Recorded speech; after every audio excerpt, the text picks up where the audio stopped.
el texto de Marvin Harris. Yo se los voy a... Esperen que voy a compartir la pantalla.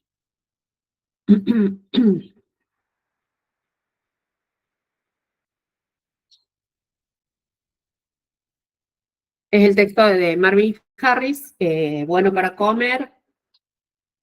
Esperen que encuentre exactamente el título. Tenemos el bueno para comer, enigmas de alimentación y cultura. Les decía que en de este texto tienen 3 capítulos para ver, pero acá vamos a desarrollar solo el primero, el de las vacas, porque en realidad la estructura de organización o de reflexión que tiene Marvin Harris es muy similar para explicar los otros casos. Entonces, vemos el de las vacas y ustedes revisan el del cerdo y el de la antropofagia. Bueno, Marvin Harris fue también un antropólogo que vivió entre 1927 y el 2001. Fue un antropólogo norteamericano que estudió en la Universidad de Columbia y se acercó mucho mientras estudiaba las teorías de algunos arqueólogos que influyeron en su perspectiva teórica. Se doctoró en Columbia en la década del 50 con una tesis sobre la comunidad de Minas Bellas, que es un pueblo que está en las montañas de Brasil Oriental, y también hizo trabajo de campo en Ecuador, en Mozambique, en la India y en Brasil. Los títulos de sus libros, digamos, les van a hablar de esta perspectiva interesante que tiene para explicar algunas cuestiones, y les digo algunos. Uno se llama Vacas, cerdos, guerras y brujas, Caníbales y reyes, los orígenes de las culturas, bueno para comer, que es el que vamos a ver hoy, Jefes, cabecillas, abusones, entre otros.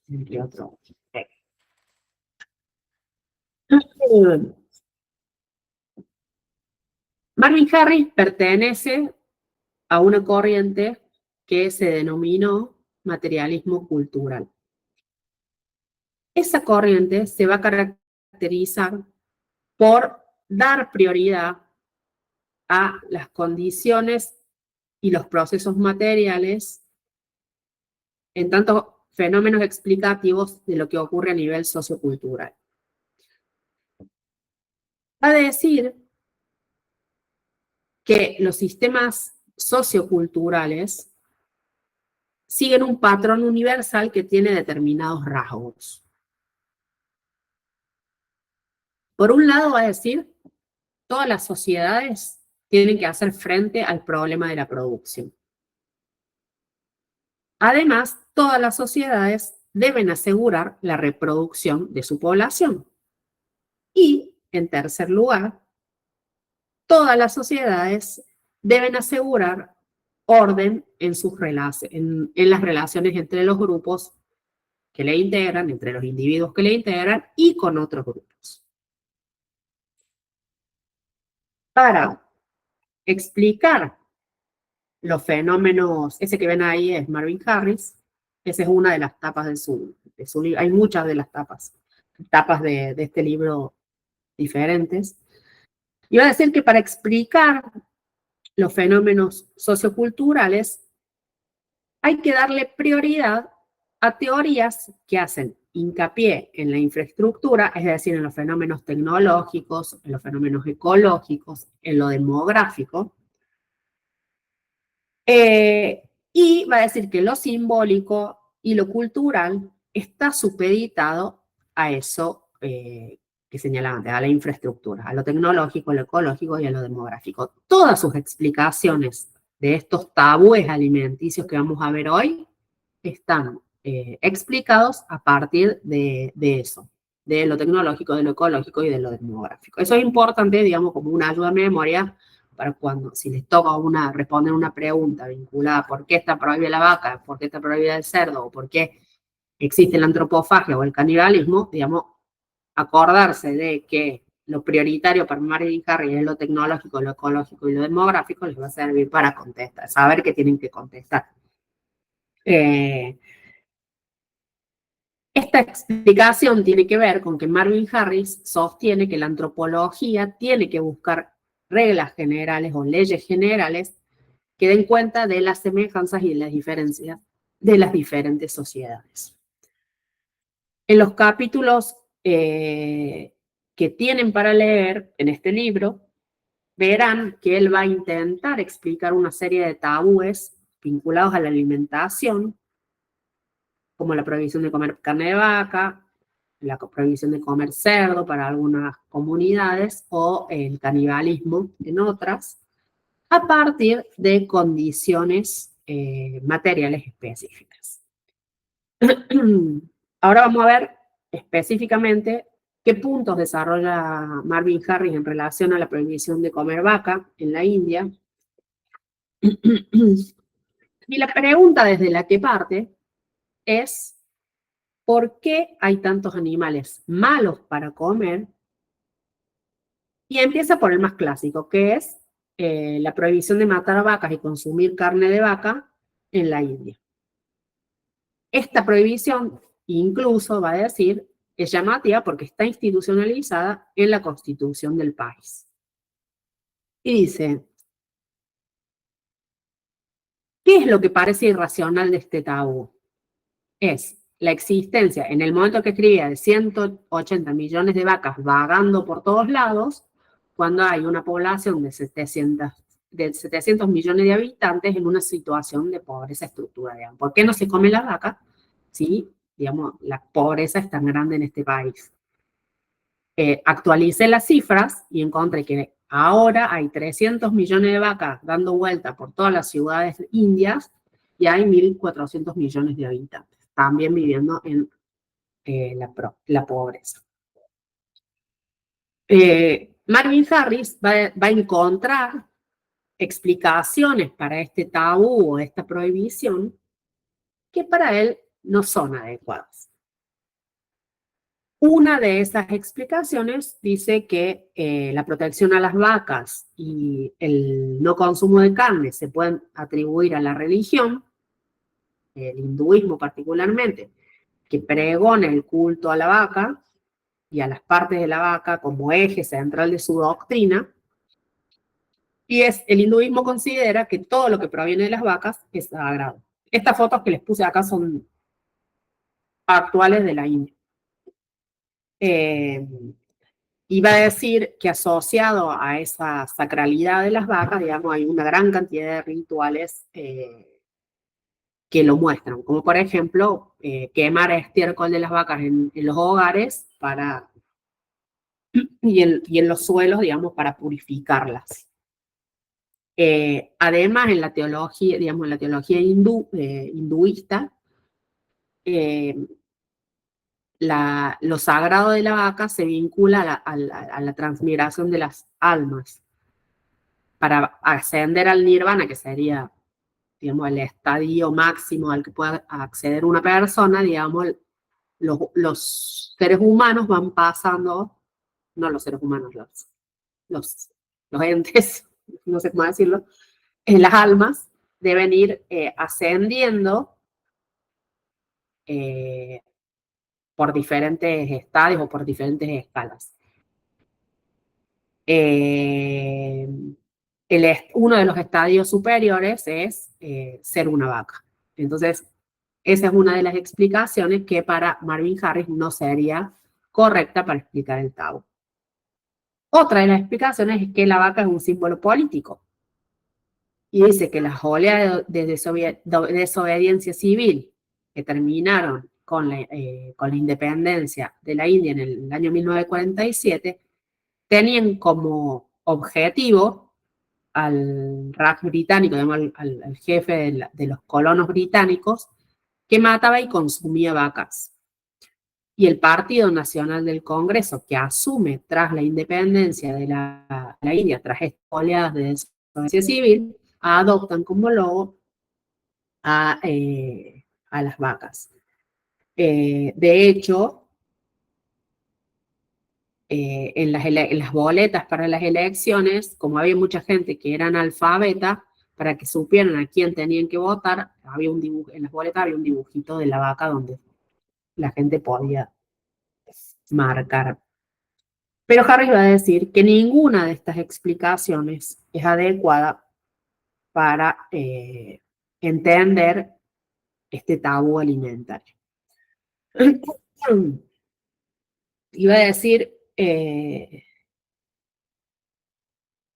que no son adecuadas porque si hacemos un rastreo histórico, este tabú no siempre fue central para el hinduismo. Iba a decir que entre el 1500 al 500 antes de Cristo o antes de nuestra era, los sacerdotes y los guerreros Vedas distribuían carne de vaca en enormes ritos, en enormes banquetes, para recompensar la lealtad de sus seguidores y para demostrar, y en una demostración grandiosa, digamos, de su poder y de su riqueza.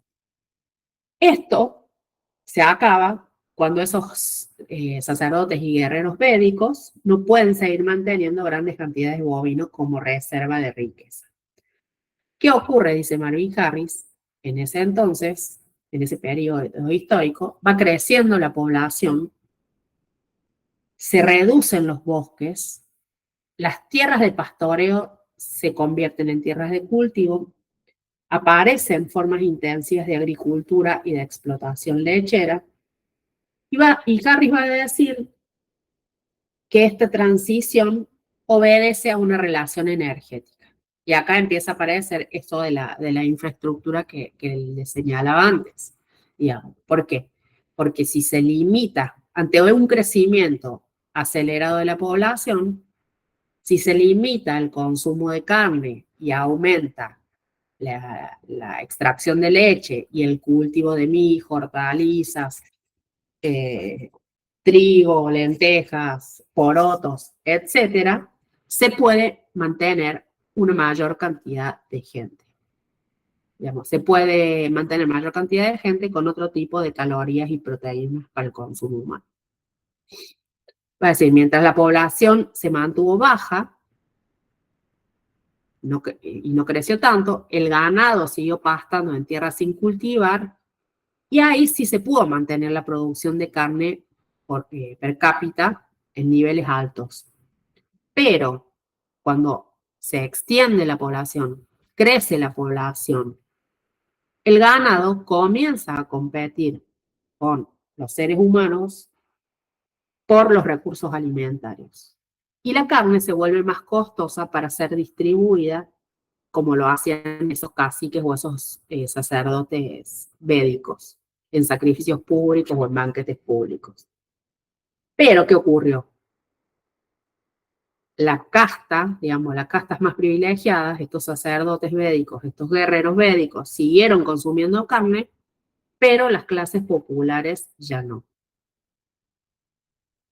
Hacia el 600 antes de Cristo, va a decir Marvin Harris, los niveles de vida del campesinado estaban cada vez peor. Entonces se pone ya en duda la protección de esos dioses Vedas. Y los líderes religiosos van descubriendo que la gente de a pie, digamos, los sectores populares, cada vez eran más reacios de sacrificar su ganado, porque esos sacrificios en esos banquetes para la casta privilegiada se habían constituido en un signo o en un símbolo o una manifestación material desde las desigualdades de clase. En ese contexto, en ese periodo histórico, cuando está pasando esto, aparece el budismo. Y el budismo aparece como contrario a la matanza de las vacas y va encontrando cada vez mayor eco en la población pobre.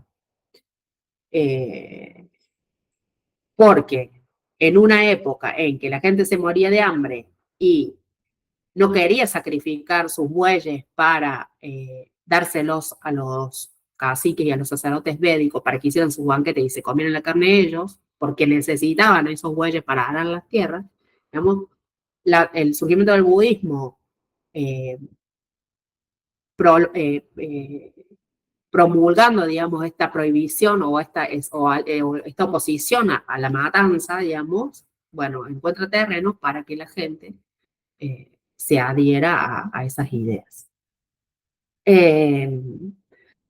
Los campesinos o los sectores populares empiezan a negarse a donar sus reses a los templos, a estos sacerdotes y a estos guerreros, y como contrapartida a esa rebelión, digamos, los caciques y los sacerdotes imponen más impuestos, más confiscaciones de vacas, más medidas coercitivas que castigan la no entrega de esas reses.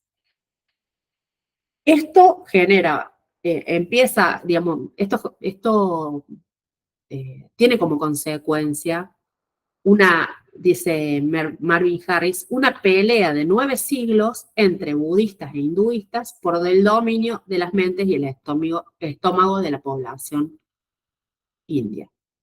Finalmente va a decirle Marvin Harris que va a triunfar el hinduismo cuando deja de sacrificar las vacas.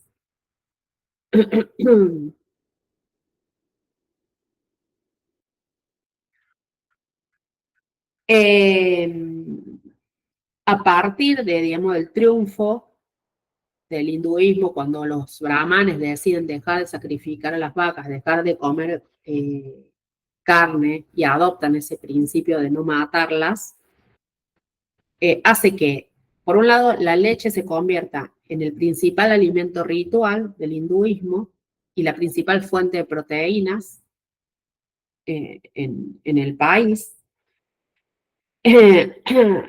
Y paralelamente a este cambio, digamos, en la concepción o en los principios religiosos, se va a producir un cambio o la implementación de un sistema agrícola más productivo y más intensivo.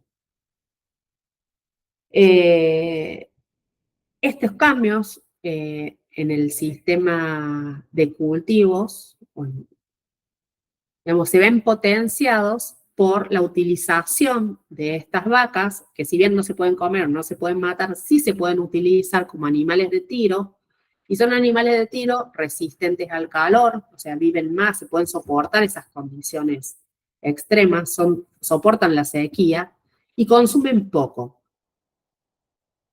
Y no compiten con los seres humanos en lo que comen, porque pueden comer cosas que los seres humanos no. Comen paja, tallos, hojas, comen preparados con aceite y restos que fabrican las familias campesinas hindúes, pero que no son consumibles por esas familias. Esos bueyes además sirven para obtener abono y combustible. El estiércol de esos bueyes y de esas vacas sirve para fertilizar la tierra y también se usa para cocinar. Entonces, lo que va a señalar Harris es que la prohibición o el tabú alimentario o esta transformación en la doctrina hinduista, digamos, hace que se puedan ver más ventajas ecológicas, económicas, que desventajas en el tabú. Y se mejora a largo plazo la eficacia del sistema agrícola. Esto también tiene como consecuencia la reducción de las desigualdades que originaba el sistema de castas en relación al consumo de determinados nutrientes. Es decir, esa desigualdad que se originaba cuando los brahmanes confiscaban reses, las sacrificaban y se las comían, dejando afuera a la gran masa de la población, que era insostenible, digamos, que no se podía sostener con el consumo de carne. Les quedan pendientes, bueno, se entiende cuál es la explicación que da, por qué, digamos, es un materialismo cultural, digamos, por qué está sentado en explicaciones ecológicas el tabú y no religiosos y políticos. Las explicaciones que da para el tema de comer cerdo y la antropofagia son muy parecidas, digamos, no van a tener mayores dificultades para pensarlas, porque la explicación tiene mucho que ver con esto, con lo ecológico, con lo demográfico, con lo que es más conveniente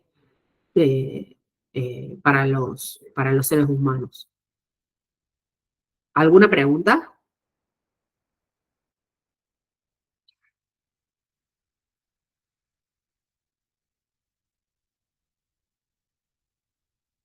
¿Si están ahí?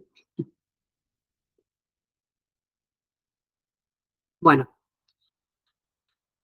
con esto, digamos, eh, terminamos la unidad 3. Mañana es el parcial.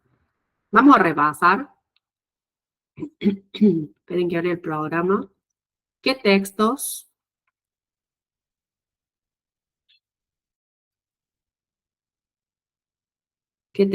entran. Supongo que todo el mundo va adelantado y ya leyó casi todo, ¿no? Bueno, la unidad 1, de la unidad 1, donde vimos el objeto, el método, el campo de las ciencias antropológicas, tienen para el parcial el texto de Crotz, el texto de Trinchero, el texto de Lins Ribeiro y el texto de Dolores Juliano, que lo tenían que leer ustedes, donde trabaja el tema de lo universal, lo particular, el multiculturalismo y el interculturalismo. De la unidad 2, donde veíamos procesos y organización política abordadas por la antropología, tienen para estudiar el texto de Class 3, que lo vieron con Magali, el texto de Godelier, que lo vieron con Juli. Tienen una clase grabada de Eric Wolf, que está en la pestaña de la unidad y que les quedó de tarea para leer cuando hubo para ver cuando hubo paro no docente, y el texto de Silverman y Silverman, que lo vieron con Matías. Y de la unidad 3 tenían para trabajar ustedes en sus casas el texto de Diego Díaz, que no presenta ninguna dificultad, que es muy fácil de abordar, el texto de Levi-Strauss que vimos hoy, Mary Douglas no va, y el texto de Marvin Harris. Ahí en el texto de Marvin Harris tienen 3 capítulos. No dejen de leer los 3 capítulos, ni de estudiar los 3 capítulos, porque generalmente hacemos, a un grupo le tomamos un caso, a otro le tomamos otro caso, entonces los tienen que manejar. Suelen ser 4 preguntas, generalmente 3 o 4 preguntas, una de cada unidad y alguna otra más que repita una unidad. Y bueno, se aprueba con 4, se promociona con 7. En la medida de lo posible vamos a seguir sosteniendo durante el cuatrimestre las promociones y las regularidades, algo que pase algo muy grave pero bueno, nosotros venimos, en relación a otras materias, me parece que venimos bastante bien. Cualquier pregunta que tengan, pueden usar los mails. Ya saben que quienes son estudiantes trabajadores me tienen que enviar a mí el certificado CUE para poder rendir el examen virtual. El examen virtual es un examen que tiene un tiempo determinado. Ustedes entran, va a estar abierto, o sea, va a estar accesible todo el día. Pero una vez que ustedes ingresan al examen, empieza a correr el tiempo. Ahí tienen preguntas para responder múltiple opción, tienen para vincular, tienen preguntas para desarrollar, y una vez que se cumple el tiempo, el examen se cierra y se envía directamente se nos envía a nosotros. Entonces, manejen el tiempo con cuidado, digamos, piensen, administren el tiempo con cuidado para poder hacerlo, para no quedarse sin una parte del examen realizada. Respecto a eso, a los exámenes virtuales, cualquier sospecha de uso de inteligencia artificial anula directamente el examen y va a un 2.